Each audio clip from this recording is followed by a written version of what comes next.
नमस्कार। PKS business info में आपका स्वागत है। हम सभी की जिंदगी में प्रॉब्लम्स आती हैं और हम सभी प्रॉब्लम्स का सलूशन चाहते हैं। तो आज इस एपिसोड में हम बात करेंगे हम अपनी प्रॉब्लम्स को कैसे सॉल्व कर सकते हैं with the help of Gita.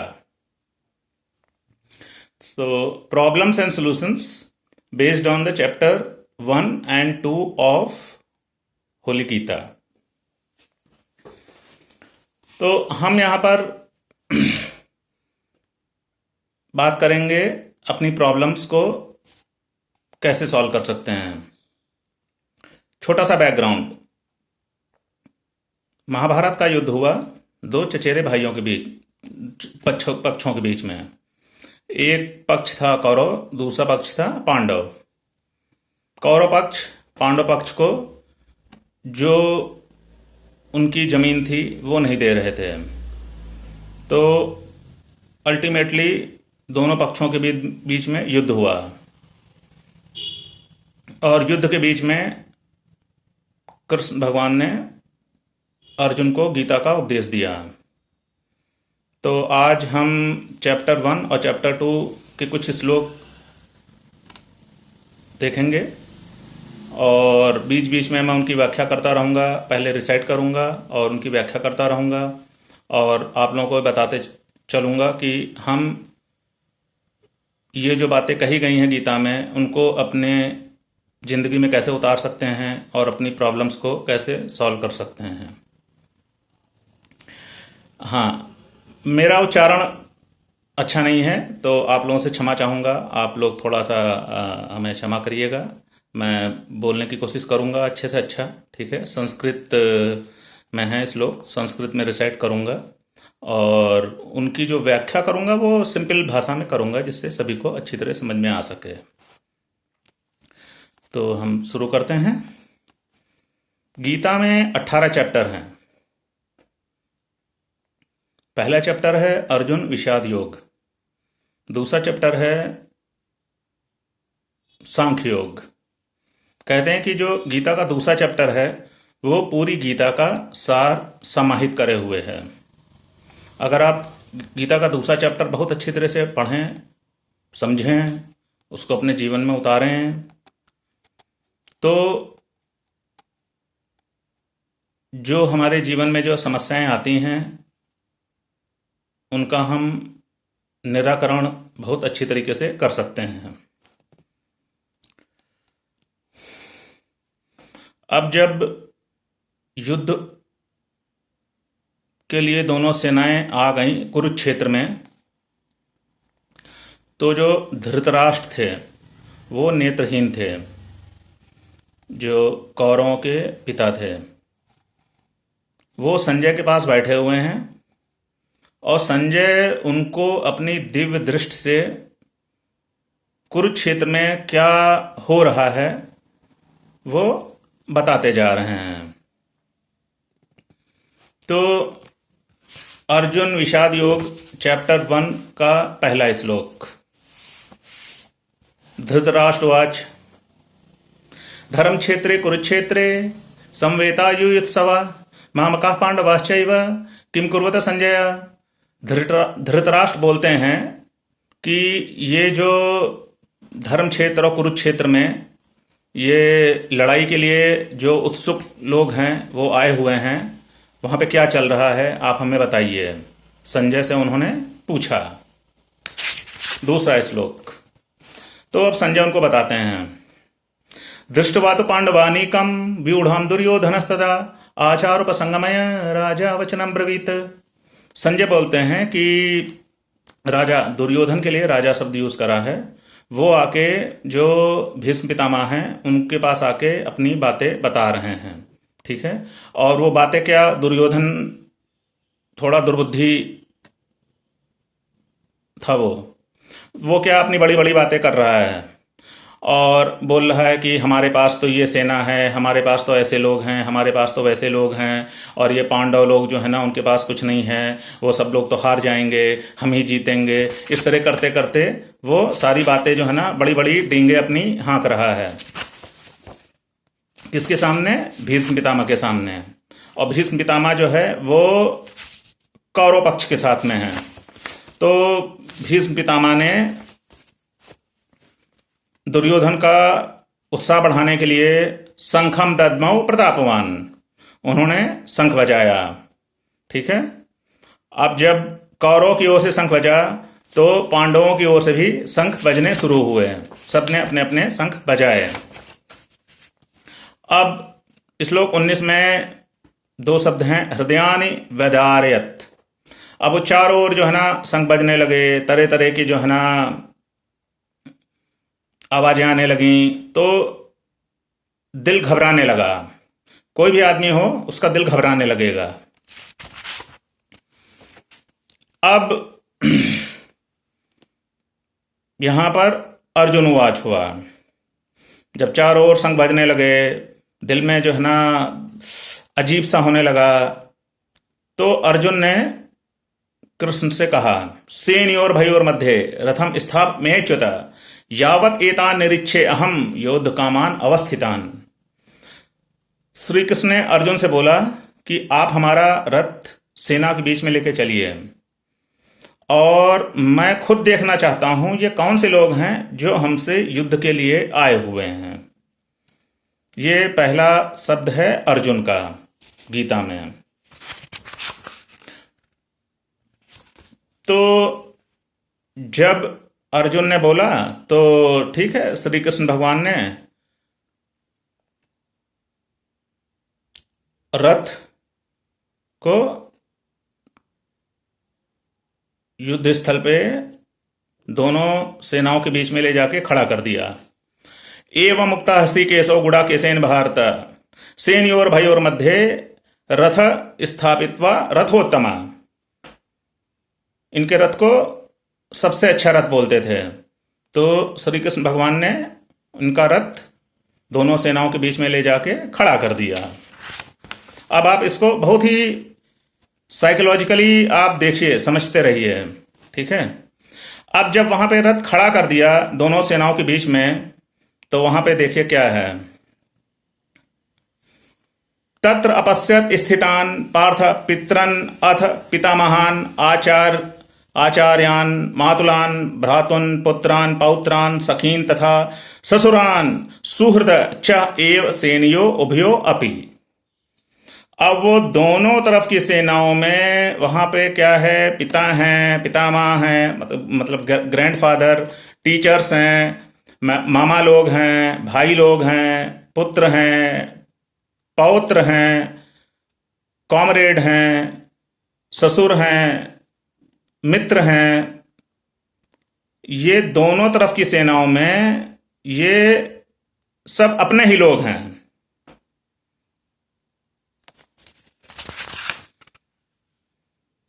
तान समीक्ष स कौन्तेय सर्वान बंधुन अवस्थितान कृपया पर्याविष्टो विसीदंतम इदम ब्रवीत। अब वो दोनों तरफ की सेनाओं में अपने ही बंधुओं को देखकर, ठीक है, अर्जुन परेशान हुए। ठीक है। और उन्होंने बोला, सीदंति मम गात्राणि मुखम च परिशुष्यति। मेरे लिम्स कांप रहे हैं और मेरा गला सूख रहा है।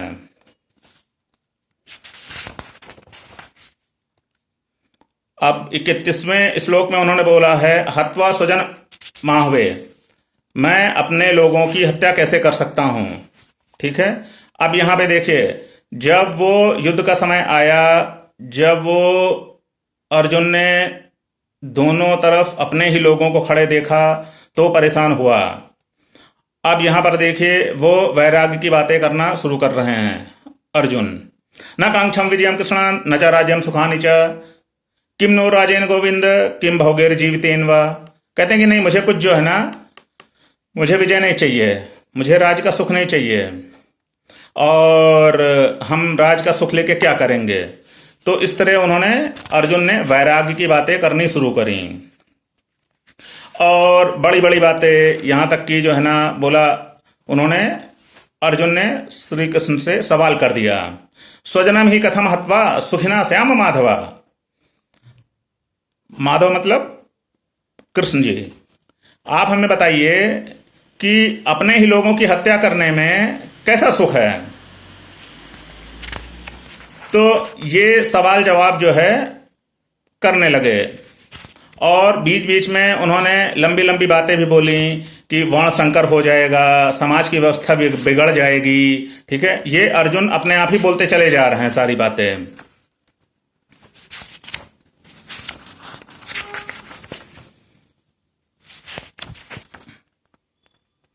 और फिर 45वें श्लोक में आके बोला है अहो बत महत पापम, हमें जो है ना बहुत बड़ा पाप लगेगा। ठीक है, फिर अंत में उन्होंने बोल दिया यदि माम अप्रतिकारम अशस्त्रम शस्त्रपाणाय धार्तराष्ट्र रणे हन्यु तत्मे क्षेमतरम भवेत। अर्जुन इतने परेशान हो गए, बोले कि अगर धृतराष्ट्र मुझे जो है ना जान से भी मार दे तो अच्छा होगा। अब आप अर्जुन की मनोदशा देखिए।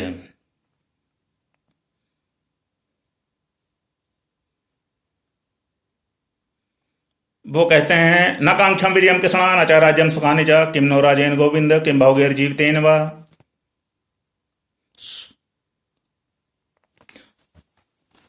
स्वजन की हत्या करने में अच्छी बात नहीं है, ये बोल रहे हैं। फिर तरह तरह के भाषण दे रहे हैं, और अंत में तो कह दिया कि अगर धृतराष्ट्र मुझे मार दे तो ही अच्छा होगा। इतने परेशान हुए वो। अब पहले चैप्टर का आखिरी श्लोक है। संजय उवाच एवं मुक्ता अर्जुना संख्ये रथोपस्थ उपविशत विसृज्य ससरम चापम शोक संविग्न मानसा। उन्होंने, अर्जुन ने ऐसा बोलते हुए रथ में बैठ गए परेशान होकर। तो इस तरीके से ये हमारा पहला चैप्टर पूरा हुआ। अब इसमें देखिए अर्जुन की मनोदशा, इसीलिए इसका नाम जो है ना अर्जुन विषाद योग रखा गया है। विषाद का सिंपल शब्दों में मतलब परेशान है वो। ठीक है, और अब थोड़ी सी बातें, इसमें कोई भी प्रॉब्लम आती है तो इंसान परेशान होता है, और परेशान होता है फिर उससे भागने की कोशिश करता है, तरह तरह के एक्सक्यूजेस देता है। वही चीज चैप्टर 1 में हुई है, उसका नाम इसलिए अर्जुन विषाद योग रखा गया है। अब हम ये देखेंगे कि इस पूरी कहानी में अर्जुन कौन है। अर्जुन हम हैं। कृष्ण कौन है? कृष्ण गाइड हैं, और गाइड जो है ना बाहर के लोग हो सकते हैं, या हमारे अपने लोग हो सकते हैं, या हम खुद हो सकते हैं। गीता क्या है? Gita is a piece of advice. ठीक है, और महाभारत क्या है? महाभारत ये दुनिया है।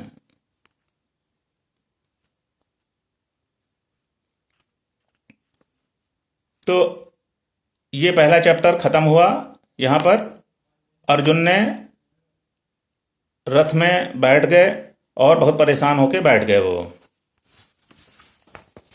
अब हम चलते हैं दूसरे चैप्टर की ओर, जिसको सांख्य योग बोला गया है। ठीक है, और हाँ, गीता को सांख्य योग, ब्रह्म विद्या और योग शास्त्र दोनों बोला गया है। ये ब्रह्म विद्या क्या होती है? ब्रह्म विद्या दो तरह की विद्याएं होती हैं। एक तो जो हम अपने जीविका को चलाने के लिए लेते हैं। अब कोई डॉक्टर बन गया, कोई इंजीनियर बन गया, कोई कारपेंटर बन गया, तो ये सब विद्याएं हैं, हुनर हैं, नो डाउट ये सब विद्या हैं। ठीक है, लेकिन इन सब विद्याओं के ऊपर भी एक विद्या होती है जिसको ब्रह्म विद्या बोलते हैं। ब्रह्म विद्या ये है कि हम कौन हैं।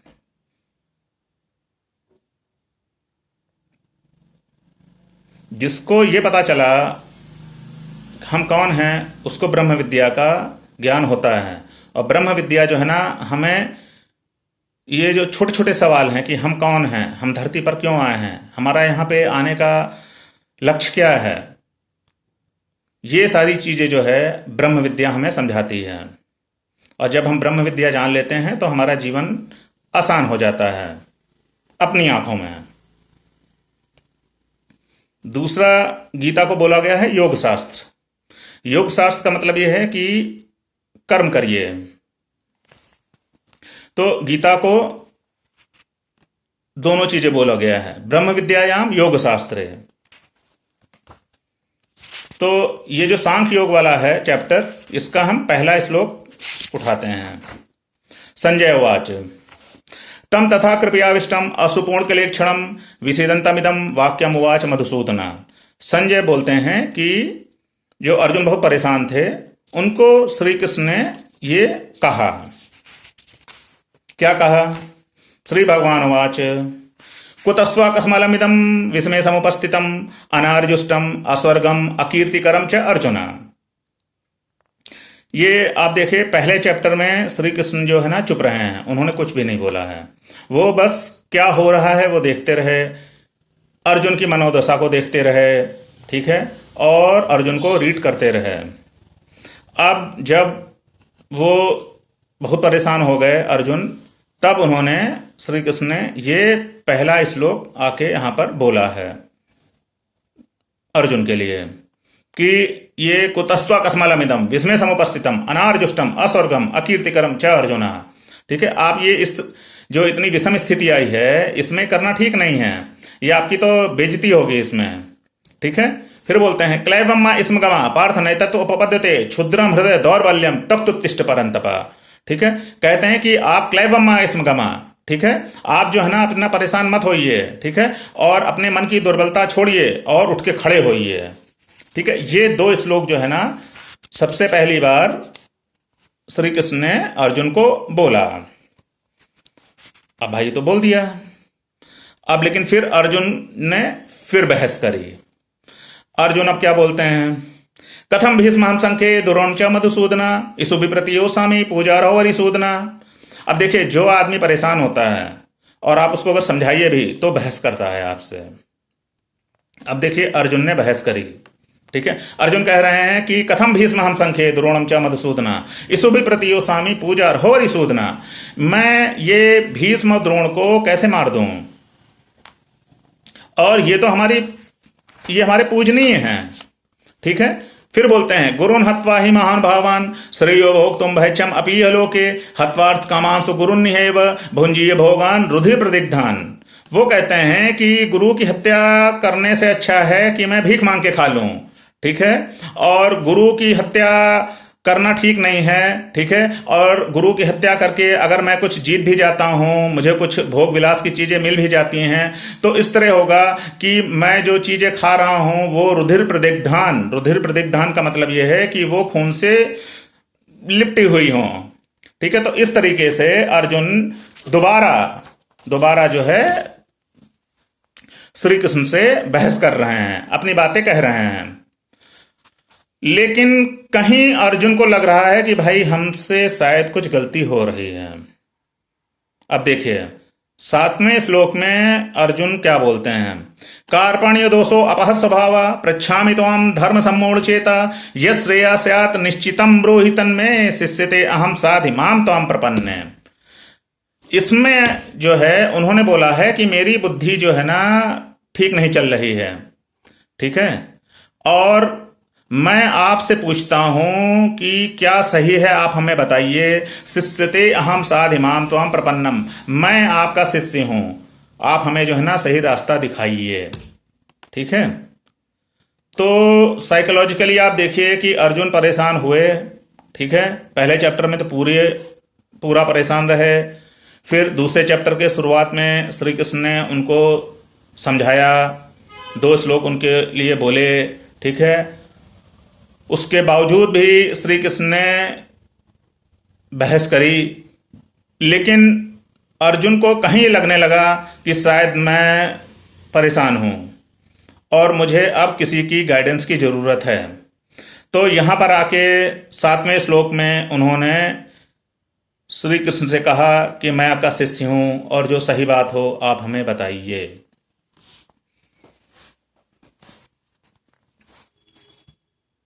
और हाँ, जो दूसरा चैप्टर है वो 6 खंडों में हम डिवाइड करके बात करेंगे। ये हम पहले खंड में बात कर रहे हैं। पहले खंड में देखिए मोटी मोटी सी बातें वही प्रथम अध्याय वाली ही आ रही हैं कि यहां पर भी अर्जुन परेशान है।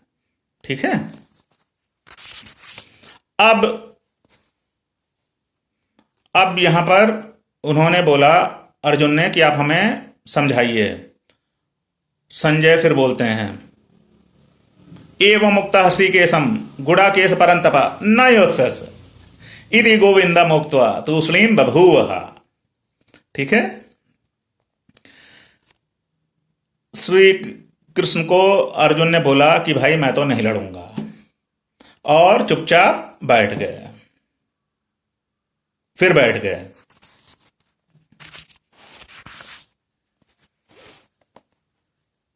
तब क्या हुआ? तम उवाच हृषिकेशः प्रासन्निव भारता सेनयोर भयोर मध्य विसीदंतम इदम वचः।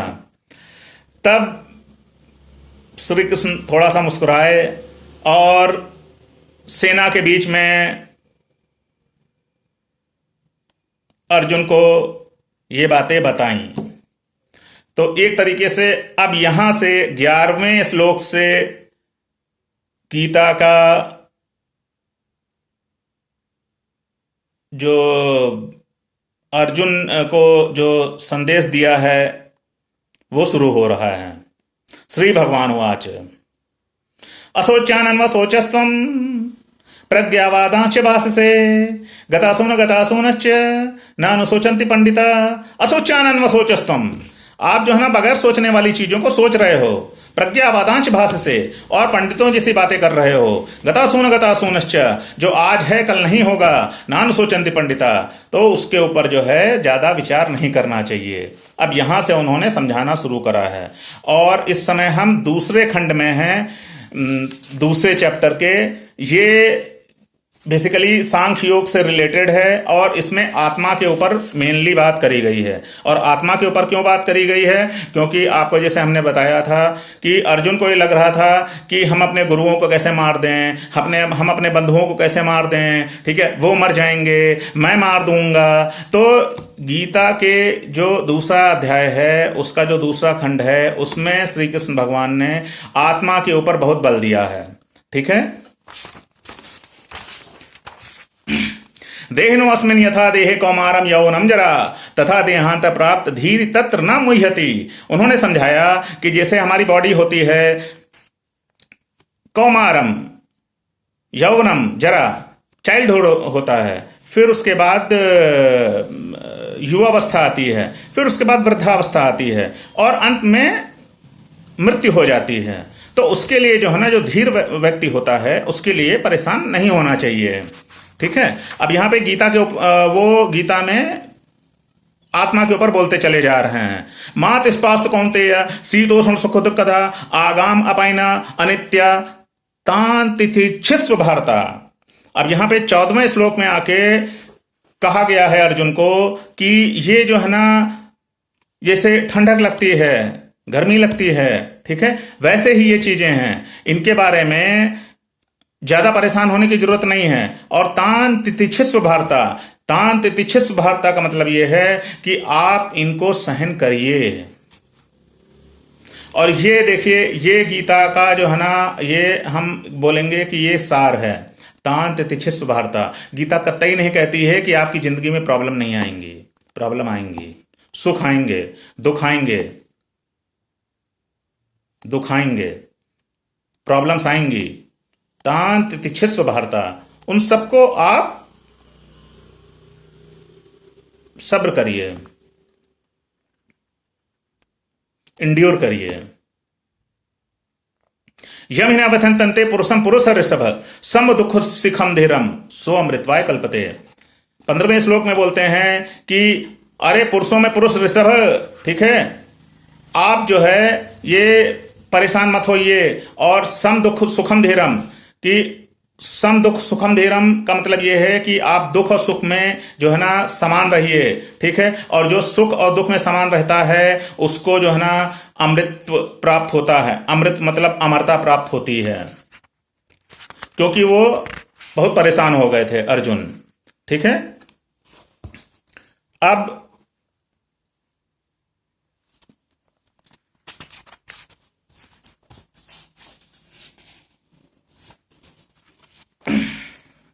अविनाशी तो तद्विधि येन सर्वम इदम ततम, ये जो 17वां श्लोक है इसका जो पहला पार्ट है ये सांख्य योग का बहुत ही अच्छा सा श्लोक है। अविनाशी तो तद्विधि येन सर्वम इदम ततम, मतलब ये जो सारा जो ब्रह्मांड है, सारी ये दुनिया है, ठीक है, ये एक तरीके के एनवलप से ढकी हुई है जो कभी खत्म नहीं होगा। दुनिया बदलती रहेगी, लेकिन ये जो एक एनवलप है पूरे ब्रह्मांड को, पूरी दुनिया को, सिंपल शब्दों में हम दुनिया बोलेंगे, उसको एक जो एनवलप है वो कभी भी खत्म नहीं होगा। ये तो कही उन्होंने दुनिया के लिए बातें। फिर अगले में उन्होंने बोला है अंतवंत इमे देहा नित्यस्य योग्यता शरीरिण अनासीनो अप्रमेय तस्मात् युद्धस्य भारत। अंतवंत इमे देहा नित्यस्य योग्यता शरीरिण, उन्होंने बोला ये शरीर जो है इसका तो अंत होगा, लेकिन इस शरीर के अंदर जो चीज रह रही है वो कभी भी खत्म नहीं होगी, ठीक है। और ये अनासीनो है, अप्रमेयस्य है। अनासीनो का मतलब ये है कि जिसका जो है ना जो विनाश नहीं हो सकता है। अप्रमेयस्य क्या मतलब है कि जिसको हम मेजर नहीं कर सकते हैं, ठीक है। और इसलिए आप जो है ना तस्मात् युद्धस्य भारता, इसलिए आप युद्ध करिए, क्योंकि अर्जुन को ये लग रहा था कि भाई आत्मा ये लोग मर जाएंगे, हम मार देंगे। तो यहाँ पे बार बार जो है ना देखिए वो अर्जुन को समझाने की कोशिश कर रहे हैं। अंतवंत इमे देहा नित्यस्य योग्यता शरीरिणा, हम जो है ना सबकी बॉडी हैं, ये जो है ना ये सब मिट्टी की बॉडी हैं, ये सब खत्म हो जाएंगी, लेकिन जो इन बॉडीज के अंदर जो चीज है वो कभी नहीं खत्म होगी, ठीक है। या एनम वेति हंतारम यश्च एनम मनते हतम उभौ तो न विजानीतो नायम हंति न हन्यते। लोग ये कोई अगर ये बोलता है कि हमने उसको मार दिया, या कोई ये बोलता है कि वो मर गया, तो उभौ तो ना भी जानी, तो उभय का मतलब दोनों को समझ में नहीं आती है। ना कोई किसी को मार सकता है, ना कोई मरता है। न जायते मृते वा कदाचित नायम भूत्वा भविता वा न भूया अजो नित्वा शाश्वतो अयम पुराणो न हन्यते हन्यमाने शरीरे। ये जो है ये मनुष्य की बॉडी को मार देने से खत्म नहीं होता है, ठीक है। वासांसि जीर्णानि यथा विहाय नवानि गृहति नरोपराणि तथा शरीराणि विहाय जीर्णा अन्यानि संयाति नवानि देहि। ये बहुत ही फेमस श्लोक है हमारे गीता का, ठीक है। और इसमें बोला गया है वासांसि जीर्णानि यथा विहाय। थोड़ा सा मैं एक्सप्लेन करूंगा कि जैसे आप लोग कपड़े खरीदते हैं, कपड़े पुराने हो जाते हैं तो क्या करते हैं, आप उसको हटा देते हैं, दूसरा कपड़ा खरीद लेते हैं। वैसे ही हमारा जो शरीर है ये भी जो है ना जब जर्जर हो जाता है तो हम इस शरीर को छोड़ देते हैं और एक नए शरीर को धारण कर लेते हैं। वासांसि जीर्णानि यथा विहाय नवानि गृहति नरोपराणि तथा शरीराणि विहाय जीर्णा अन्यानि संयाति नवानि देहि। न एनम छिन्दन्ति शस्त्राणि न एनम दहति पावका न चैनम क्लेदयन्तापो न शोषति मारुता। इसको शस्त्र जो है इसको काट नहीं सकते हैं, इसको आग जला नहीं सकती है, इसको पानी जो है ना इसको गीला नहीं कर सकता है, इसको हवा इसको सुखा नहीं सकती है। ये किसकी प्रॉपर्टी बोली है इन्होंने, ये आत्मा की प्रॉपर्टी बोली है जो हम सबके अंदर विराजमान है, जो हम सबके अंदर है। ये बॉडी जो दिख रही है ये नश्वर है, ये किसी दिन खत्म होगी, आज नहीं तो कल खत्म होगी। लेकिन जो इस बॉडी के अंदर जो चीज है जो आत्मा बोलते हैं सिंपल शब्दों में, वो उसको ना कोई मार सकता है, ना वो जल सकती है, ना जो है ना वो गीली होगी, ना वो सूखेगी।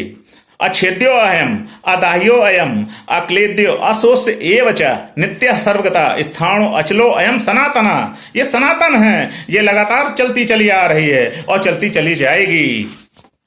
अवक्तो अयम अचिंतो अयम अविकार्यो अयम उच्यते तस्मात् देवम विदित्वेनम नानुशोचितुम अर्हसि। ये जो है ना अव्यक्त है, उसको समझाया नहीं जा सकता है, ठीक है। और ये बदलती नहीं है। ठीक है, इसके लिए आपको बहुत ज्यादा सोचने की जरूरत नहीं है। तो ये देखिए बार बार आत्मा के बारे में उनको समझा रहे हैं।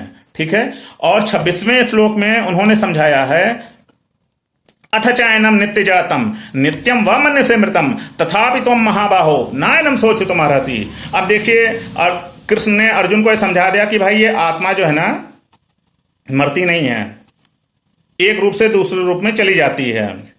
ठीक है, अब लेकिन यहां पे उन्होंने समझाया कि अगर आप ये मानते हो कि आत्मा जो है एक रूप से दूसरे रूप में बदल भी जाती है, तब भी जो है ना आपको सोचने की जरूरत नहीं है। जातस्य ध्रुव मृत्यु ध्रुवम जन्म मृतश्च तस्मात् अपरिहार्यते ना तुम सोचो तुम्हारा सी। उन्होंने बोला कि जो जिसका जन्म हुआ है उसकी मृत्यु जरूर होगी, और जिसके मृत्यु हुआ है उसका जन्म जरूर होगा। इसलिए अपरिहार्य अर्थ मतलब कि इनएविटेबल, मतलब कि जो जिस पर आपका कंट्रोल नहीं है उसके बारे में आप मत सोचिए।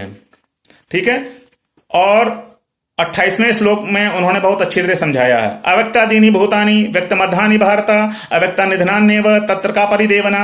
अव्यक्तादीनि भूतानि व्यक्त मध्यानि भारत, जब हम पैदा नहीं हुए थे तब हम क्या थे किसी को नहीं मालूम।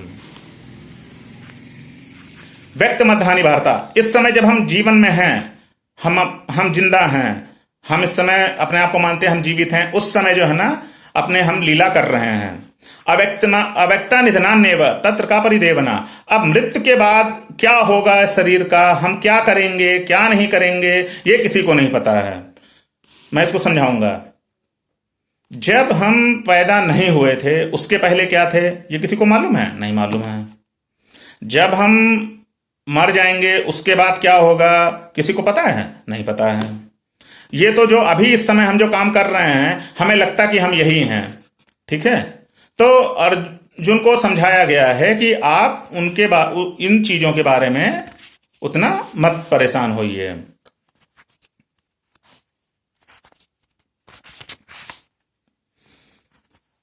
अब 30वें श्लोक का जो पहला खंड है वो बहुत ही अच्छा है। देहि नित्यम अवध्या अयम देहि सर्वस्य भारता। देहि नित्यम अवध्या अयम देहे सर्वस्य भारता। ये 7 शब्द हैं। 7 शब्द अगर कोई अपने अंदर उतार ले तो पूरी ब्रह्म विद्या उसको मिल जाएगी। और सिंपल शब्दों में समझाता है कि जितने भी प्राणी हैं उनके अंदर ये जो ना खत्म होने वाली चीज है जो आत्मा बोलेंगे अपने डिस्कशन के लिए वो है। और ये आत्मा जो है ये खत्म नहीं होगी। देह नित्यम अवध्या अयम देहे सर्वस्य भारता। हम सबके अंदर वो जो ना खत्म होने वाली चीज है वो है जिसको हम आत्मा बोलेंगे। तो ये गीता का जो दूसरे चैप्टर का दूसरा खंड है, इसमें श्री कृष्ण ने अर्जुन को आत्मा के बारे में विशेष रूप से ज्ञान दिया है। क्योंकि अर्जुन को ये लग रहा था कि हम तो अपने बंधुओं को, अपने गुरुओं को, अपने लोगों को मारने जा रहे हैं। ठीक है, अब हम बढ़ेंगे तीसरे खंड की ओर। तीसरे खंड में ये एक्शन के लिए बोला है, स्वधर्म पिचावेच्छा न विकंपितुम अर्हसि। अब यहां पे देखिए योग शास्त्र की बात शुरू होती है। कहते हैं कि आप अपना धर्म देख के, आप अपनी ड्यूटी देख के जो है ना आप कांपिए नहीं।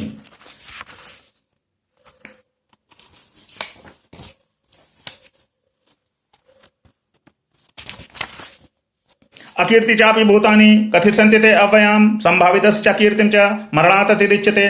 बोला कि अगर आप युद्ध नहीं करेंगे तो आपकी बहुत ही अकीर्ति होगी। ठीक है, और अगर आपकी अकीर्ति होती है तो वो जो है ना मरने से बदतर है। ठीक है, 36वें में बोलते हैं, अवाच्यवादान बहुन वदिष्यन्ति तवाहिता निंदन तव सामर्थ्यम ततो दुखतरम नुकिम।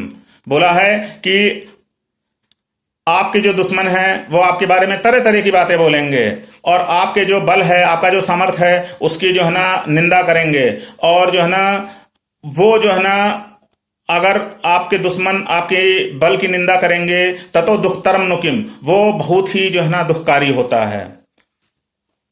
फिर अब यहां पे जो है ना उन्होंने श्री कृष्ण ने अर्जुन को बोला, हतो वा प्राप्त स्वर्गम जीतवा वा भोक्ष से महिम तस्मात् उत्तिष्ठ कौन्तेय युद्धाय कृत निश्चया। बोला आप युद्ध लड़िए, अगर आप मर गए तो आप स्वर्ग को प्राप्त होंगे, अगर आप जीत गए तो आप जो है ना धरती का भोग करेंगे, इसलिए आप जो है ना युद्ध करिए। अब जैसे हमने बोला कि अब ये देखिए यहां पे एक्शन पे बात शुरू हुई है, ठीक है। सुख दुखे समय कृत्वा लाभ लाभो जया जयो ततो युद्धाय युजस्व न एवं पापम अवाप्स्यसि, ठीक है। बोले कि सुख दुख, ठीक है, समय कृत्वा लाभा लाभो जया जयो, ठीक है, अच्छा हो बुरा हो, विजय हो अजय हो, ठीक है, आप उन सबको छोड़ के जो है ना अपने युद्ध को करिए, और अगर आप युद्ध करेंगे तो आपको किसी प्रकार का कोई पाप नहीं लगेगा। ये जो है ना एक्शन के लिए बोला गया है। इस तरह से ये तीसरा खंड खत्म होता है श्रीमद् भगवत गीता का। अब चौथे खंड में क्या है? चौथे खंड में श्री कृष्ण अर्जुन को यह समझाने की कोशिश कर रहे हैं कि डिजायर रिडन एक्शन जो है ना जो लेते हैं वो गलत होते हैं, ठीक है। जैसे कि यामिमां पुष्पितां वाचम प्रवदंत विपश्चिता वेदवादार्ता पार्थ न अन्नस तद इति वादिना कामात्माना स्वर्गपरा जन्म कर्म फल प्रदाम क्रिया विशेष बहुलाम भोगेश गतिम प्रति भोगेश प्रसक्तानाम तयापहच्चेत्साम व्यवसायत्मिका बुद्धि समाधौ न विधीयते। ये जो 42वां 43वां 44वां ये जो 3 श्लोक बोले हैं, ये श्री कृष्ण भगवान ने ये जो दुनिया जिस तरह चलती है उसके ऊपर बहुत गहरा प्रहार करा है। सबसे पहले बोला है याम इमाम पुष्पिताम वाचम, लोग जो है ना बहुत फ्लावरी स्पीच बोलते हैं। आप किसी भी जो है ना पढ़े लिखों को देखिए, वो बड़ी बड़ी अंग्रेजी में बातें बोलता है। किसी पंडित को देखिए, वो बड़े बड़े संस्कृत में जो है ना बड़े बड़े जो है ना श्लोक बोलता रहता है, ठीक है। और जो वेद की बातें बोलते हैं और लोग बोलते हैं कि इससे बढ़ के अब कुछ नहीं है, ठीक है। और बाकी जो है ना जो लोग हैं वो ये मिल जाए हमें ये मिल जाए, हम ये कर लें, उसके पीछे लगे रहते हैं। पूरी दुनिया क्या कर रही है? दौड़ रही है, हमारे पास ये हो जाए, हमारे पास वो हो जाए, ठीक है। और उनको लगता है कि इसी में सब कुछ अच्छा है, ठीक है। लेकिन श्री कृष्ण बोलते हैं कि नहीं, ये जो है ना ये गलत है, ठीक है, और ये सही नहीं है। और ये जो 3 श्लोक हैं ये देखिए, इसमें उन्होंने, मैं रिपीट करता हूं, उन्होंने बोला है कि याम इमाम पुष्पिताम वाचम, जो फ्लावरी स्पीच बहुत देते हैं, ठीक है, या बड़ी बड़ी बातें करते हैं, वो जो है ना ठीक नहीं होता है, ठीक है। और जो रिचुअल्स को बहुत ध्यान देते हैं वो भी अच्छा नहीं होता है, ठीक है। और जो बोलते हैं कि भाई हम सब कुछ जल्दी जल्दी होल्ड कर लें, ठीक है। सारी दुनिया क्या कर रही है? हमारे पास कार हो जाए, हमारे पास फ्लैट हो जाए, हमारे पास जो है ना रुपए हो जाएं, ठीक है, सब कुछ हमारे पास हो जाए, जल्दी जल्दी बटोरे ले रहे हैं, ठीक है। तो श्री कृष्ण ने बिल्कुल सीधे सीधे बोला नहीं, ये बिल्कुल ठीक नहीं बात है। अब उन्होंने क्या करा है कि 5वें खंड में आके उन्होंने डिजायरलेस एक्शन पे आके बोला है। उन्होंने देखिए बोला था कि लोग जो है ना वेदवादार्ता, वेद की बड़ी बड़ी बातें बोल देंगे और बोलेंगे कि इससे बढ़ के अब कुछ नहीं होता है, वेद रट लेंगे और जाके बोलाएंगे जाके, ठीक है। अब बोलेंगे कि इससे ज्यादा कुछ नहीं हो सकता है। तो यहां पर जो है ना श्री कृष्ण ने तो सीधे सीधे बोल दिया, त्रैगुण विषया वेदा निस्त्रय गुण भव अर्जुन निर्द्वंदो नित्य सत्वस्थो निर्योग क्षेम आत्मवान। बोला कि त्रैगुण विषया वेदा, 3 तरह के जो है ना प्राणी होते हैं, एक तामसी, एक राजसी, एक सात्विक, ठीक है। उन्होंने बोला है तीनों के ऊपर निकल जाओ तुम, ठीक है। त्रैगुण विषया वेदा निस्त्रय गुण भव अर्जुना, ठीक है। इन सब के ऊपर निकल के, ठीक है, निर्द्वंद्व रहो और नित्य सत्वस्थ रहो और निर्योग क्षेम और आत्मवान होके जो है ना आप अपना एक्शन करिए, ठीक है। यावनार्थ उत्पाने सर्वदा संप्लुतोदके तावान सर्वेषु वेदेषु ब्राह्मणस्य विजानता। जैसे इन्होंने बहुत ही सुंदर उदाहरण दिया है। जैसे किसी ने अगर चारों ओर पानी भरा हो, अगर उसको देख लिया है तो उसको, अगर आप छोटा सा एक पॉन्ड, ठीक है, एक तालाब दिखाओ तो उसको मजा नहीं आएगा। वैसे ही उन्होंने बोला है कि जिस व्यक्ति को ब्रह्म क्या है, ब्रह्म विद्या पता चल गई, तावान सर्वेश वेदेशु ब्राह्मणस विजानता, उसके लिए जो है ना, जिसको ब्रह्म विद्या पता चल गई, उसके लिए जो है ना सारे वेद जो है ना वो एक छोटे से पॉइंट के रूप में हो जाएंगे। तो अल्टीमेटली उन्होंने बोला कि हमें ब्रह्म विद्या चाहिए। जिसको ब्रह्म विद्या समझ में आ गई उसके लिए ये सारे जो वेद हैं, दुनिया भर के जो रिचुअल्स हैं, और ये कमा लें वो कमा लें, वो सब उसको जो है ना छोटा लगने लगेगा, उसके अंदर जो है ना बुद्धि आ जाएगी। ठीक है, फिर अंत में इन्होंने बोला है कि कर्मणि अधिकारस्ते मा फलेषु कदाचन। ठीक है, मतलब ये बहुत ही फेमस श्लोक है, ये समझाता है कि आप अपना कर्म करते रहिए। ठीक है, डिजायरलेस एक्शन नहीं होना चाहिए। कर्मणि अधिकारस्ते मा फलेषु कदाचन, आप अपना कर्म करते रहिए, फल की चिंता मत करिए। ठीक है, आप जिंदगी के जिस भी स्टेशन में हैं, अब स्टूडेंट की ड्यूटी क्या होती है, वो अच्छी पढ़ाई करे, अच्छे नंबर लाए, अच्छा नागरिक बनने की कोशिश करे। गृहस्थ जो होता है उसकी क्या ड्यूटी होती है, वो जाए कमाए, ठीक है, अच्छी सिंपल जिंदगी जिए, अच्छी सी जिंदगी अपनी जिए। ठीक है, तो हर इंसान की अपनी ड्यूटी है, उसको अपनी ड्यूटी पूरी करते रहना चाहिए। और अगर आप ड्यूटी पूरी करोगे और फल की चिंता मत करो, वो वास्तव में एक तरह से बोला जा रहा कि आप अगर अपनी ड्यूटी पूरी करोगे तो फल तो आएगा ही आएगा। ठीक है, योगस्तु कर्माणि संगम तप्ता धनंजय असिद्ध असिद्ध्यो समो भूत्वा समत्वम योग उच्यते। ठीक है, योगस्तु कर्माणि संगम तप्ता धनंजय, अटैचमेंट जो है ना हटा दो आप। ठीक है, और सिद्ध हो असिद्ध हो, मतलब आप जो है ना विजयी हो ना विजयी हो, काम सही हो ना सही हो। ठीक है, आप जो है ना सम रहिए। ठीक है, और समत्वम योग उच्यते, ये जो है ना बहुत ही फेमस वर्ड है, समत्वम योग उच्यते। योग किसको बोलते हैं कि मतलब आप समान रहिए, आप जो है ना इवननेस। ठीक है, कि मतलब आप जो है ना अपनी बुद्धि को स्थिर रखिए, उसको योग बोलते हैं, समत्वम योग उच्यते। ठीक है, होता क्या है कि अगर हमारा कुछ मन का काम हो गया तो हम बहुत खुश हो जाते हैं, अगर हमारे मन का काम नहीं हुआ तो हम बहुत दुखी हो जाते हैं। ये समता की स्थिति नहीं है। समता की स्थिति ये होती है कि अगर हमारे मन का काम हो गया तो हमें बहुत ज्यादा खुश नहीं होना चाहिए, हमारे मन का काम नहीं हुआ हमें बहुत ज्यादा दुखी नहीं होना चाहिए। तो समत्वम योग उच्यते। और ये बातें हमें जो है ना, जब हम अपने जीवन में जब सुख दुख आ रहे हैं तो ये समत्वम योग उच्यते, ये एक तरह की कसौटी है। हमें अपने जीवन में जो है ना इन कसौटियों को लेके चलना चाहिए अपनी जेब में, और जो भी हमारे साथ होता रहता है हमको उन इवेंट्स को इन कसौटी पर कसते रहना चाहिए। योगा कर्मसु कौशलम, अब जैसे उन्होंने बोला है योगा कर्मसु कौशलम, ये भी जो है ना बहुत फेमस वर्ड्स हैं गीता के। योगा उन्होंने बोला है कि कर्मसु कौशलम, जो कौशल है, हमारे पास जो स्किल है, स्किल को हम जो दर्शाते हैं उसको योग बोलते हैं। ठीक है, तो ये हमने बात करी 5वें खंड की, और 5वें खंड में आके उन्होंने समाधा वचला बोला है। समाधा वचला का मतलब ये है कि जिसकी विजडम जो है समाधि में हो। ठीक है, तो समाधा वचला जब शब्द बोला तो अर्जुन ने उनसे पूछ लिया कि स्थित प्रज्ञ से क्या भाषा। अब जो है ना ये गीता का बहुत ही जो दूसरे चैप्टर का जो इंपॉर्टेंट पार्ट है, हम उसकी ओर बढ़ रहे हैं। इसमें स्थित प्रज्ञ के ऊपर बोला गया है। ठीक है, कि स्थित प्रज्ञ क्या होता है। स्थित प्रज्ञ को सिंपल शब्दों में मतलब जिसकी बुद्धि स्थिर हो। ठीक है, तो अर्जुन अब देखिए, अर्जुन जो है ना समझदार थे। ठीक है, वो जब श्री कृष्ण जो है ना बोलते जा रहे हैं तो बहुत ही ध्यानपूर्वक सुन रहे हैं। अब देखिए अर्जुन ने क्या हुआ, जब श्री कृष्ण के मुंह से समाधा वचला वर्ड निकला तो इन्होंने तुरंत पूछ लिया। ठीक है, कि भाई ये समाधा वचला क्या होता है। ठीक है, स्थित प्रज्ञ से का भाषा। ठीक है, स्थित प्रज्ञ जो होता है उसके बारे में आप हमें समझाइए। ठीक है, तो अब जो है अब हम दूसरे चैप्टर के 6ठे खंड की ओर बढ़ रहे हैं जो स्थित प्रज्ञ के बारे में समझाता है हमें। अब स्थित प्रज्ञ पर हम बात करेंगे, स्थित प्रज्ञ क्या होता है। श्री भगवान वाच का मतलब यह है कि श्री कृष्ण ने बोला, भगवान ने बोला।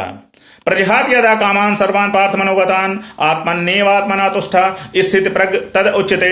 बोलते हैं कि हम अपने मन के सारे जो है ना, जो हमारे डिजायर हैं उसको जो हम छोड़ के, ठीक है, हम जो है ना अपने ही अंदर जो है ना व्यवस्थित रहें, अपने जो अंदर है हम उसमें जो है ना खुश रहें, उसको जो है ना स्थित प्रज्ञ बोलते हैं। 56वां दुखेशु अनिर्दिग्मना सुखेशु विगत स्पृहा वीतराग भय क्रोध स्थिर धी मुनि उच्यते। दुख और सुख, दुख में बहुत ज्यादा परेशान ना हो, सुख में जो है ना बहुत ज्यादा खुश ना हो, ठीक है। और वीतराग भय क्रोधा, वीतराग भय क्रोधा का मतलब है free from Dzire fear and anger, ठीक है। वो जो इंसान होता है उसकी बुद्धि जो है ना उसको कहते हैं स्थितिधि, मतलब कि वो उसकी बुद्धि जो है ना स्थिर है। यह सर्वत्र अनाभिस्नेह तत्त प्राप्त शुभम अशुभम न अभिनंदती न देष्टि तस् प्रज्ञा प्रतिष्ठिता। वो बोलता है कि यह सर्वत्र अनाभिस्नेह तत्त प्राप्त शुभम अशुभम। वो बोलता है कि ऐसा आदमी हर जगह रहता है, ठीक है, उसको अच्छा हो बुरा हो, ठीक है, किसी ने उसको कुछ अच्छा बोल दिया, किसी ने उसको कुछ बुरा कर दिया, बुरा बोल दिया, वो लेकिन शांत रहता है, ठीक है। और यदा संघर्ते च अयम कुर्मांगनीव सर्वसा इंद्रियाण इंद्रियार्थेभ्यः तस्य प्रज्ञा प्रतिष्ठिता। यहाँ पे उन्होंने एग्जाम्पल दिया है टॉर्टाइस का, कछुए का एग्जाम्पल दिया है। कहते हैं कि कछुआ जैसे अपने लिम्स को अपने अंदर समेट लेता है, वैसे ही जिसकी स्थिति धी जो आदमी होता है, जिसकी बुद्धि स्थिर होती है, वो अपनी इंद्रियों को अपने अंदर रख लेता है। विषया विनिवर्तनते निराहरस्य देहिना रसवर्जम रसोऽस्यापि परम दृष्टवा निवर्तते। ठीक है, यहां पे उन्होंने समझाने की कोशिश करी है कि हमें जो है ना अपनी जो इंद्रियां हैं उनको कंट्रोल में रखना चाहिए, और जब हम जो है ना ब्रह्म विद्या को समझ लेते हैं तो हम अपने आप पे कंट्रोल कर लेते हैं। अब 60वें श्लोक में उन्होंने बहुत अच्छी बात बोली है। यततो ही अपि कौन्तेय पुरुषस्य विपश्चिता इंद्रियाणि प्रमाथीनि हरन्ति प्रसभम मना। यहां पे उन्होंने बोला कि कितना भी अच्छा इंसान हो, वो उसकी जो इंद्रियां हैं वो भागती हैं बाहर की ओर। ठीक है, यहां पे देखिए उन्होंने ये नहीं बोला कि आपकी इंद्रियां नहीं भागेंगी, आपकी इंद्रियां भागेंगी। ठीक है, इंद्रियां आपकी भागेंगी। तो अगर आपकी इंद्रियां भाग रही हैं इधर से उधर, तो आप बहुत ज्यादा विचलित मत होइए। करना क्या है, तानि सर्वाणि संयम युक्त आसीत मत परा वसे ही यस इंद्रियाणि तस्य प्रज्ञा प्रतिष्ठिता। उन्होंने दो बातें बोली कि आपकी इंद्रियां हैं वो भागेंगी, नंबर 1। अब नंबर 2 पे उन्होंने बोला कि वो भागेंगी, लेकिन आपका ये काम है कि आप इंद्रियों को कंट्रोल करिए। दोनों बातें बोली हैं उन्होंने। ये कतई नहीं बोला कि आपकी इंद्रियां नहीं भागेंगी, नहीं। और ये देखिए इसमें क्या समझा रहे हैं कि जो स्थित धी वाली बात है, ठीक है, या जो ब्रह्म विद्या वाली बात है, या जो योग शास्त्र वाली बात है, ये आपको स्टेप बाय स्टेप आपको प्रयत्न करना पड़ेगा। ऊपर नीचे आपकी जिंदगी में होगा। ऐसा नहीं कि आपने गीता पढ़ ली, पहला चैप्टर पढ़ लिया, दूसरा चैप्टर पढ़ लिया, तो रातों रात जो है ना आपको ब्रह्म विद्या मिल जाएगी, आप जो है ना योग शास्त्र जो है ना आपको पूरा का पूरा मिल गया। ऐसा नहीं है। जिंदगी अब जब तक आप जीवित हैं तब तक जो है ना आपको लड़ाइयाँ लड़ती रहनी पड़ेंगी। आपकी इंद्रियां हैं, ये इंद्रियां भागती रहेंगी और आपको लगातार कंट्रोल करते रहना पड़ेगा। ठीक है, अब उन्होंने देखिए उसको समझाया है। ध्यायतो विषयान् पुंसा संगतेषु उपजायते संगात् संजायते कामा कामात् क्रोध विजायते क्रोधात् भवति सम्मोह सम्मोहात् स्मृति भ्रम बुद्धिनाशात् बुद्धिनाशात् प्रणश्यति। ये थोड़ा सा लंबा श्लोक है, इसको सिंपल शब्दों में समझाऊंगा। इन्होंने एक लैडर बनाई है कि क्या होता है। होता यह है कि जब हम किसी चीज को बहुत ज्यादा सोचने लगते हैं तो हमारा अटैचमेंट हो जाता है। जब अटैचमेंट हो जाता है तो हमारी डिजायर हो जाती है। और डिजायर जो होती है वो क्या होती है कि वो पूरी हो सकती है या नहीं पूरी हो सकती है। ठीक है, और जब पूरी हो गई तब तो कोई बात नहीं, अगर नहीं पूरी हुई तो हमें क्रोध आता है, और जब क्रोध आता है तो डिल्यूजन होता है। और डिल्यूजन होने से क्या होता है कि हमारी बुद्धि जो है ना खराब हो जाती है। और जब बुद्धि खराब हो गई किसी की तो वो व्यक्ति नष्ट हो जाता है। तो एक तरह के उन्होंने लैडर बनाई है। और इसका जो है ना परपोर्ट क्या है, इसका मतलब यह है कि हमें किसी भी चीज से बहुत ज्यादा अटैचमेंट नहीं रखना चाहिए। लगातार आप किसी चीज को सोचते रहेंगे, वही चीज बार बार बार बार आपके दिमाग में आती रहेगी, हमें ये मिल जाए, हमें वो मिल जाए। ठीक है, फिर आप लगातार उसी को मिलने के लिए जो है ना, मिल जाए, हमें मिल जाए। ठीक है, अब किसी भी चीज की याद आ गई, नहीं हमें वो मिल जाए, हमें वो मिल जाए, तो आपने क्या करा, ध्यायतो विषयान पुंसा संगते सुख जायते। फिर आपका जो है ना, आपने वो सोचा, फिर आपका ध्यायतो विषयान पुंसा संगते सुख जायते, आपका अटैचमेंट हो गया उधर। तो आप बहुत ज्यादा परेशान मत होइए, जिंदगी में जो चीजें मिल रही हैं उनको आने दीजिए, प्रयत्न करते रहिए, लेकिन बहुत ज्यादा जो है ना, बहुत ज्यादा अटैचमेंट की जरूरत नहीं है। गीता का ये जो दूसरा चैप्टर है, ये मोटा मोटा सा ये समझाता है कि हमें बहुत ज्यादा अटैचमेंट नहीं करना चाहिए। आप अपना काम करते रहिए, लेकिन अटैचमेंट मत करिए बहुत ज्यादा। 64 राग द्वेष वियक्तिषु विषयान इंद्रियाश्चरण। विषयान इंद्रियाश्चरण, देखिए ये शब्द है विषयान इंद्रियाश्चरण। आप अगर मार्केट में निकलते हैं तो क्या होगा, आप विषयों के बीच में जा रहे हैं, बड़ी बड़ी बिल्डिंग हैं, ज्वेलरी की दुकान है, बड़ी बड़ी कार हैं, तो ये क्या है, ये हमारी इंद्रियों को आकर्षित करते हैं, हमें लुभाते हैं।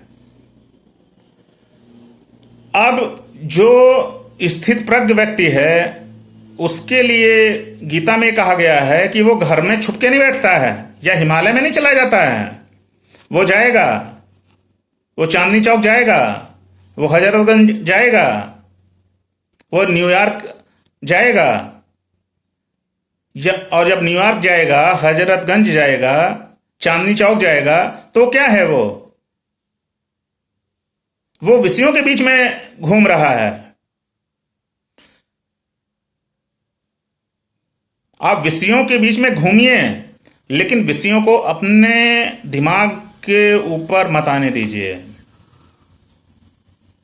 और यह भी नहीं कि आप जो है ना कमरा बंद करके बैठ जाइए या हिमालय पर चले जाइए। हिमालय पे जाना बहुत आसान होता है, इसी धरती पे रह के, गृहस्थ आश्रम में रह के और सीधे रास्ते पे जीना वो बहुत कठिन होता है। प्रसादे सर्व दुखानाम हानि अशुभ जायते।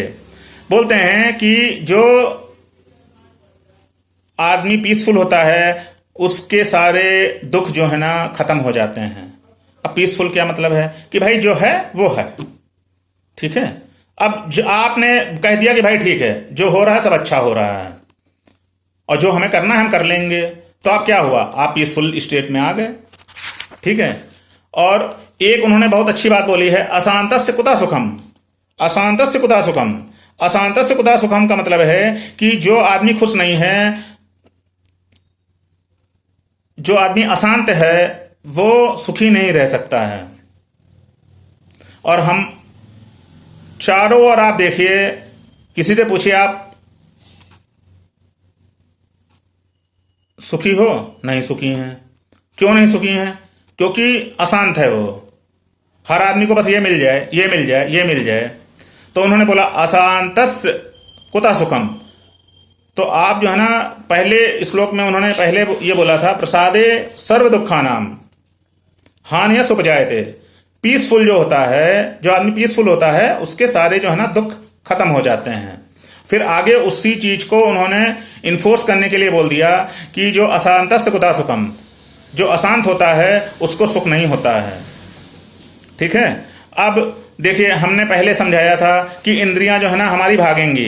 दोबारा फिर उन्होंने बोला, दोबारा फिर जो है ना श्री कृष्ण ने बोला है, इंद्रियाणाम ही चरताम यन मनो विधीयते तदस्य हतिम प्रज्ञाम वायु नावम इव अंभसी। वायु नावम इव अंभसी।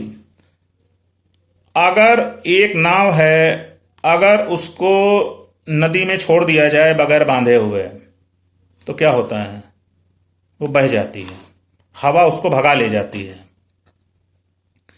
तो उसी तरीके से हमारी इंद्रियां होती हैं। हम अगर इनको कंट्रोल में नहीं रखेंगे तो ये भागती रहती हैं। कैसे? जैसे वायु नावम इव अंभसी, जैसे कि एक नौका को हवा जैसे बहा ले जाती है, वैसे ही हमारी इंद्रियां को भी ये जो सारे जो चारों ओर जो विषय हैं, विषय का मतलब ये जो ऑब्जेक्ट्स हैं, वो भगा ले जाते हैं, ठीक है। यहां पर फिर उन्होंने बोला तस्मात् यस्य महाबाहो निगृहीतानि सर्वसा इंद्रियाणि इंद्रियार्थेभ्य तस्य प्रज्ञा प्रतिष्ठिता। यहां पर फिर उन्होंने बोला कि आप अपनी इंद्रियों को कंट्रोल करिए, ठीक है, और जिसकी इंद्रियां अपने कंट्रोल में हैं वो जो है ना स्थित प्रज्ञ है। आपूरिमाणम अचलम प्रतिष्ठम समुद्रापा प्रवसंति यद्वत् तद्वत् कामा यम प्रवसंति सर्वे स शांतिम आपनोति न काम कामी। यहां पे उन्होंने एग्जाम्पल दिया है कि जैसे जैसे आप कंट्रोल करना अपने ऊपर शुरू करेंगे, ठीक है, अब समुंदर होता है, समुंदर में जो है ना पानी गिरता है, नदियां मिलती हैं, लेकिन क्या समुंदर का लेवल बहुत ऊपर उठ जाता है? नहीं उठता है। तो उन्होंने एग्जाम्पल दिया कि आप जब स्थित प्रज्ञ की ओर चलना शुरू करेंगे तो आप समुंदर की तरह हो जाएंगे। ये चारों ओर से जो नदियां हैं, नदियां का मतलब है कि ये जो विषय हैं, ठीक है, ये ऑब्जेक्ट्स आपके अंदर आएंगे, ये आएंगे, लेकिन आपका जो कंट्रोल है, आपका जो लेवल है माइंड का, उसको ये डिस्टर्ब नहीं कर पाएंगे। आपूर्यमाणम अचलम प्रतिष्ठम समुद्रापा प्रवसंति यद्वत् तद्वत् कामा यम प्रवसंति सर्वे स शांतिम आपनोति न काम कामी। ठीक है, विहाय कामान सर्वान पुमान चरति निष्प्रह निर्ममा निरंकारा सा शांतिम अधिगच्छति। बिल्कुल सुंदर सी बात बोली है कि सारी इच्छाओं को जो है ना छोड़ के, ठीक है, और लोगों के बीच में वो इंसान रहता है, ठीक है, निर्मम, ठीक है, ये मेरा नहीं है, निरंकारा, वो कोई उसके अंदर ईगो नहीं है, उसको शांति जो है ना मिलती है। सा शांतिम अधिगच्छति, ये 71वां श्लोक है गीता का। अब 72वां श्लोक है, ये आखिरी श्लोक है गीता के दूसरे चैप्टर का। ये बोलते हैं ऐसा ब्राह्मी स्थिति, ऐसा ब्राह्मी स्थिति मतलब कि this is the state of Brahman. जो ब्रह्म जो है, जो ब्रह्म को समझ गया, ठीक है, उसकी ये स्थिति होती है। पार्थ ना एनम प्राप्त विमुह्यति, आप जो है ना परेशान मत होइए, ठीक है, और स्थित्वास्याम अंतकाले अपि, इसी स्थिति में आप रहेंगे जब, ठीक है, ब्रह्म निर्वाणम रक्षति, अगर आप जबकि आपकी मृत्यु हो रही है तब आप जो है ना स्टेडी स्टेट में रहेंगे, तो आपको जो है ना, आपको you will merge with the Brahman, ठीक है, ये जो कॉस्मॉस है, ये जो ओवरऑल जो एनर्जी है, आप उसमें विलिप्त हो जाएंगे, आप उसमें ही समा जाएंगे। तो ऐसा ब्राह्मी स्थिति पार्थ न एनम प्राप्त विमुह्यति स्थित्वास्याम अंतकाले अपि ब्रह्म निर्वाण रक्षति। इस तरह करते करते श्री कृष्ण ने दूसरा अध्याय जो है ना, दूसरे अध्याय के श्लोक जो है ना बोले हैं और अर्जुन को समझाया है। ठीक है, ओम तत्सदिति श्रीमद् भगवद गीतासु उपनिषत्सु ब्रह्म विद्यायाम योग शास्त्रे श्री कृष्ण अर्जुन संवादे सांख्य योगो नाम द्वितीयो अध्याय। तो ये दूसरा अध्याय यहाँ पे खत्म हुआ है। ठीक है, अब हम बात करेंगे कि ये जो 6 पार्ट हैं द्वितीय अध्याय के, उनको हम अपने जिंदगी में कैसे उतार सकते हैं, उनका हम फायदा कैसे ले सकते हैं। अब देखिए, दूसरे चैप्टर के पहले खंड में दोबारा अर्जुन को फिर विषाद हुआ था, वो बेचारा फिर परेशान हुआ, फिर उसने बहस करी और सवाल जवाब करे थे। तो ये दिखाता है कि अगर जब तक जिंदा हैं तब तक परेशानी आएंगी, परेशानी तो आएंगी, तो परेशानियां आई। फिर दूसरे खंड में क्या हुआ कि श्री कृष्ण ने आत्मा के बारे में समझाया। आत्मा के बारे में क्या है कि मतलब अल्टीमेट रियलिटी, हमारी अल्टीमेट रियलिटी क्या है, हम अल्टीमेटली क्या है। क्योंकि जब आपको यह पता चल जाएगा कि अल्टीमेटली आप आत्मा हैं, ठीक है, होता क्या है कि हम ये मानते हैं हम ये शरीर हैं, जितनी भी परेशानियां धरती पर हैं ये इस वजह से हैं कि हम ये मानते हैं हम ये शरीर हैं। जब आपने मान लिया कि आप शरीर नहीं, आप तो अल्टीमेटली आत्मा हैं, तो आपकी प्रॉब्लम कम होना शुरू हो जाएंगी ऑटोमेटिकली। और ये सांख्य योग, ये ब्रह्म विद्या है। तो आपने अपने माइंड में समझ लिया कि भाई हम तो आत्मा हैं। ठीक है, अब फिर तीसरे खंड में उन्होंने क्या बोला कि भाई आप अपना कर्म करिए, स्वधर्म विचावेक्ष ना विकंपितुम अर्हसि। ठीक है, आप अपना कर्म करते रहिए। फिर चौथे खंड में क्या बोला कि आप दुनियादारी कम करिए, जैसे हमने देखा था क्रिया विशेष बहुलाम, वेदवादर्ता।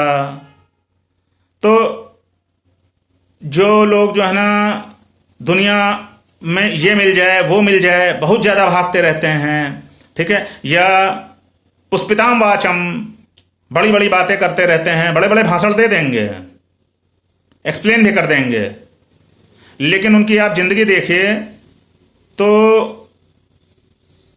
या तो अपोजिट होगा या आपको लगेगा नहीं भाई ये जो बोल रहे हैं वो अपने जीवन में उतार नहीं पा रहे हैं। तो हमें अपने जीवन में इन सब चीजों को उतारना चाहिए और दुनियादारी कम करनी चाहिए। दुनियादारी कम करने का मतलब है कि हमें बहुत ज्यादा भागना नहीं चाहिए।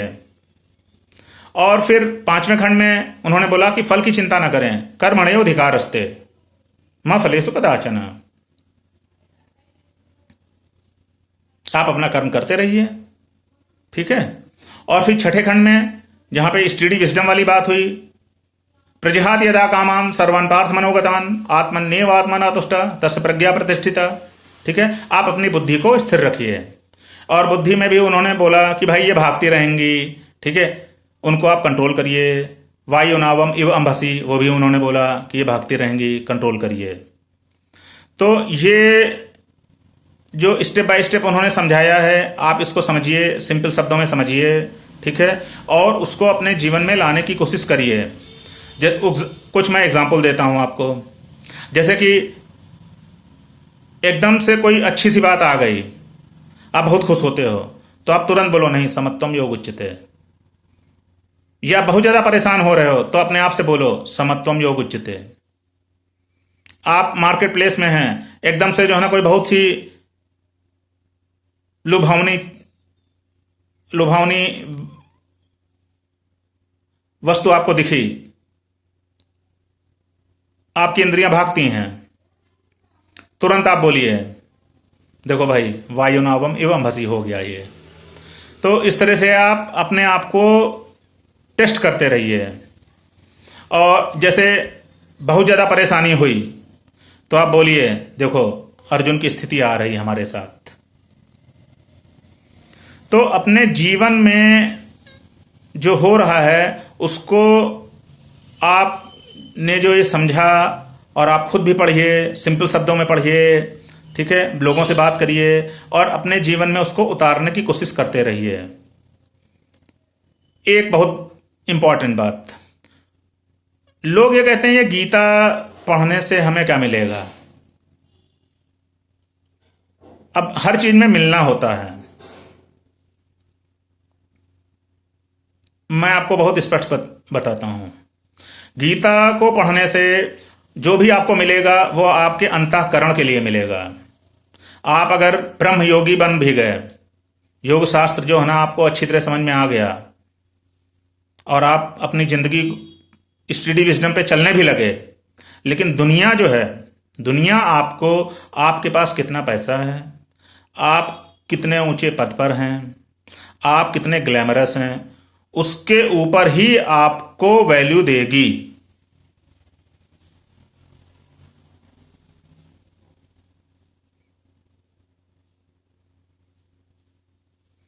आप गीता को बिल्कुल अपने जीवन में उतार लीजिए, वो आपके लिए है।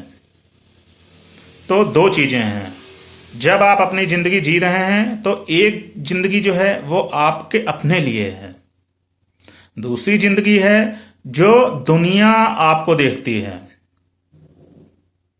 इसमें आप दुनिया को नहीं बदल सकते हैं। बदल किसको सकते हैं? अपने आप को। अब ब्रह्म विद्या आप समझना शुरू करिए, अपने जीवन को जो है ना अच्छा बनाना शुरू करिए, ये आपके लिए है।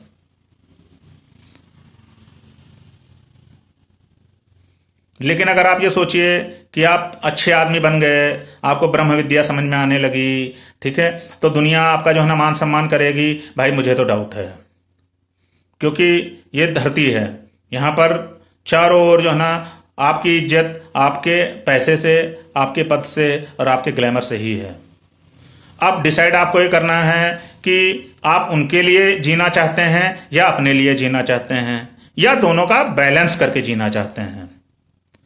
तो जो गीता है या कोई भी जो अच्छी बातें जो बोली जाती हैं वो आप देखिए, वो ये समझाता है कि हमें अपनी ज़िंदगी को बैलेंस रखना चाहिए।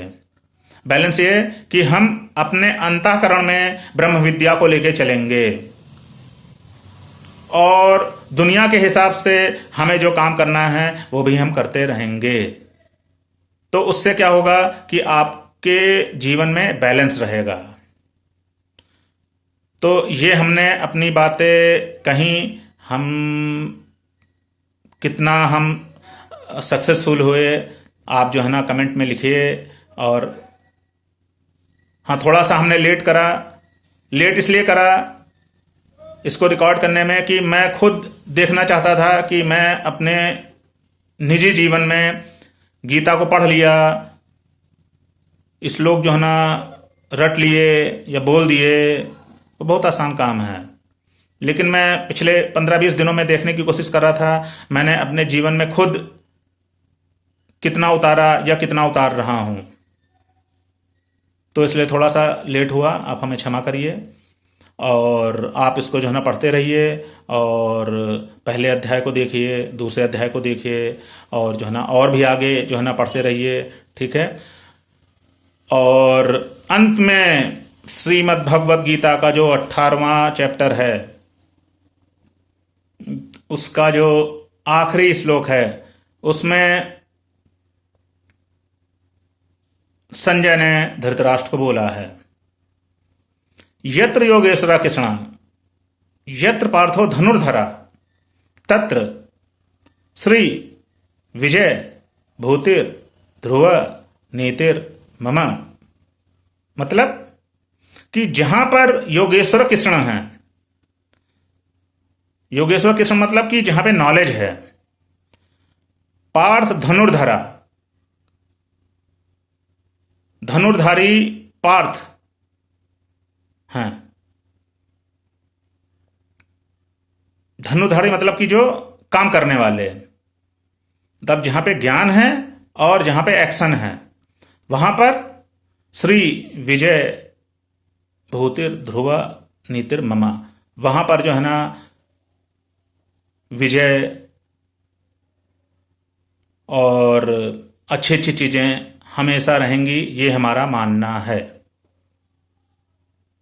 नीतिर मम, तो मम शब्द जो है ना आखिर शब्द है, ठीक है। और अगर आप ध्यान दीजिए तो सबसे पहला शब्द था धर्म क्षेत्रे कुरुक्षेत्रे, धर्म। तो गीता जो है ना धर्म है और अंत वाला शब्द जो है ना मम है, तो मम धर्म, हमारा धर्म क्या है वो हमें समझाता है। तो आप जो है ना अपने धर्म को देखिए। और धर्म, हाँ एक बात, धर्म का मतलब रिलीजन नहीं होता है, धर्म का मतलब ड्यूटी होता है। हमारा धर्म क्या है, हम जिंदगी के जिस भी स्टेशन पर हैं, ठीक है, वो हम अपनी ड्यूटी पूरी करते रहें, ठीक है, और अच्छे से चलते रहें और सबका भला करते रहें और अपना भला करते रहें। इसके साथ ही मैं अपनी बात यहीं पे समाप्त करूंगा। आपको हमारा एपिसोड कैसा लगा आप लिखिए और हमें बताते रहिए, हम समय समय पर आते रहेंगे और आपका जो है ना और ज्ञानवर्धन करते रहेंगे। मेनली हम बिजनेस टॉपिक पे बोलते हैं और कभी कभी ये जो जनरल टॉपिक होते हैं इन पर भी हम बात करेंगे। तो आज हमने देखा कि हम गीता को साथ में लेके अपनी जो है ना ज़िंदगी की जो हमारी जो प्रॉब्लम्स हैं उनका हम सलूशन कैसे ढूंढ सकते हैं। Thank you very much.